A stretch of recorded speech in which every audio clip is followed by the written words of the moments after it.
Hello. Today I want to discuss a book that I purchased today. I've read it before, but uh,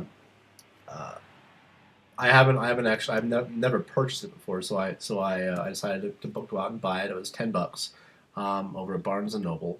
So there's my shameless plug. It's called Mutual Aid: A Factor of Evolution by Petr Kropotkin. Uh, in the book, he talks about the book. The general idea of the book is that it's true that between species there exists a an animosity or a struggle from one species to the next. Like if you look at lions and zebras, lions eat zebras and zebras try to run away from the lions. They obviously don't work together, but in between species, but in amongst the species or amongst the society, the thing that allows certain species to survive that wouldn't normally survive is the cooperation between the species. A good example is bees, certain birds, and even human beings. Like the reason why human beings have existed as long as they have is not because we're so much was not because we're really fitted to survive in the world any better than another species, but it's because of our ability to work together, for some kind of common good. This sort of expands on, or this sort of is the book that one of the first books to talk about anarchist communism, which is a different kind of communism and a different kind of anarchism than most people are used to hearing about. And that's what I myself believe in. So here's a good thing in the book. Now that my screen's died down, yeah, mutual aid, a factor of evolution. So, uh, I'm going to sort of discuss the life of Peter Kropotkin and explain how he came to his position or came to his beliefs. Peter Kropotkin was born in 1842 in Moscow. He was a prince. His family descended from the nobility of Smolensk and Kiev. His mom died when he was really young, but the stories that he was about 3.5 years old when she died.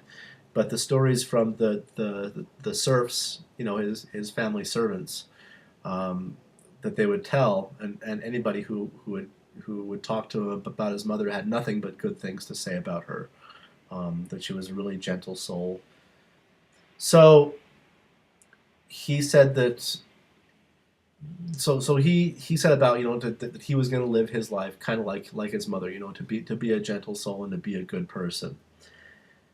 So after he finished his typical aristocratic childhood and education, he was then uh, brought into the army, the Russian army, and he wanted to go to Siberia because Siberia was mostly at that time untamed, and he had a really scientific thirst for knowledge, and so he wanted to sort of study Siberia on top of being there. He wanted to actually study and learn about the geology, zoology, um, geography of Siberia, and so he volunteered to go to Siberia, which practically nobody would do. So he went to Siberia. His dad wasn't happy about it, but his dad finally relented because his dad wanted him to work in to be in uh, the czarist court. Um, so he went to Siberia. He found some, or he wrote some papers on uh, the the structure of Asian geography, and that won him a Russian gold medal from the Russian Geographical Society. Also, his time in the military sort of dovetails with my time in the military. Is that uh, he was in it, and he decided at that point that like regimented structures and dictatorship like controls over people is not the most effective way to get people to work together and to work for a common good. So uh, when he was in Siberia, he was there for 4 years. When he was there, he got a copy of Charles Darwin's Origin of Species, and he found that a lot of the case for uh, competition and struggle in between species, it just wasn't there. Like at least not that he was able to observe, and that he observed that the cooperation between members of the species actually is what caused the species to survive. And but he never really put it to words until he read a book by Thomas Huxley, who was a relative of Aldous Huxley, who wrote the book Brave New World.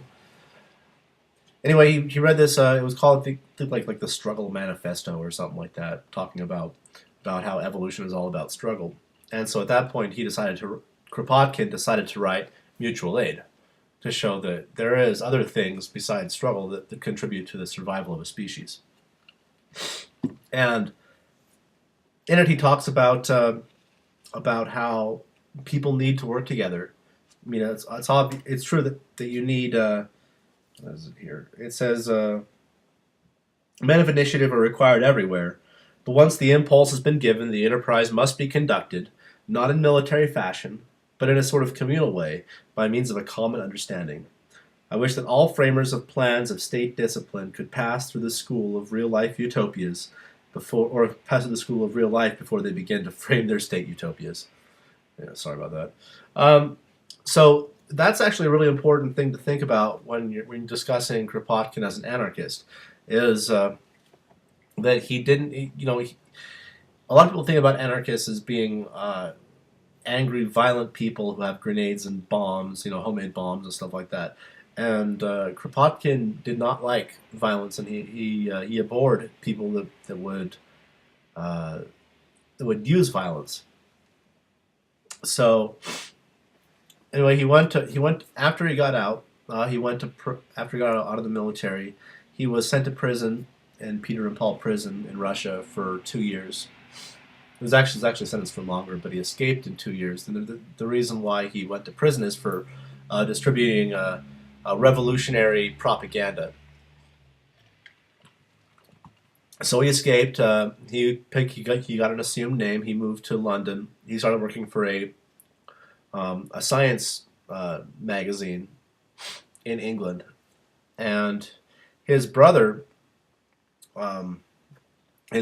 had submitted a paper that Kropotkin wrote to the magazine and said, "I want you guys at the magazine to read this and tell me what you think, and review it for the magazine." And so the editor gave them the article for Kropotkin to review, and Peter Kropotkin said, "I can't in good faith review this because it's my paper."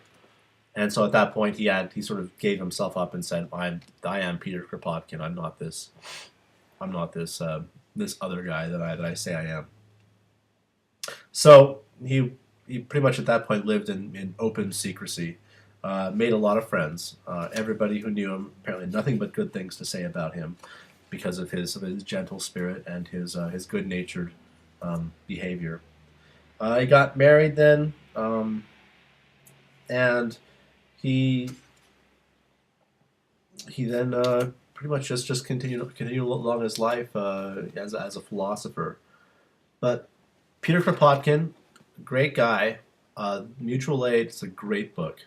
I'm going to discuss each chapter in a condensed version. Each chapter is going to be its own video. There's a total of 8 chapters. And there's an appendix that has sort of his references to the different butterflies, dragonflies, ants, nesting association, sociability of animals, stuff like that, that I may cover in another single video. So anyway, thanks for watching this video. I look forward to uploading the next one as soon as I finish the first chapter. Bye.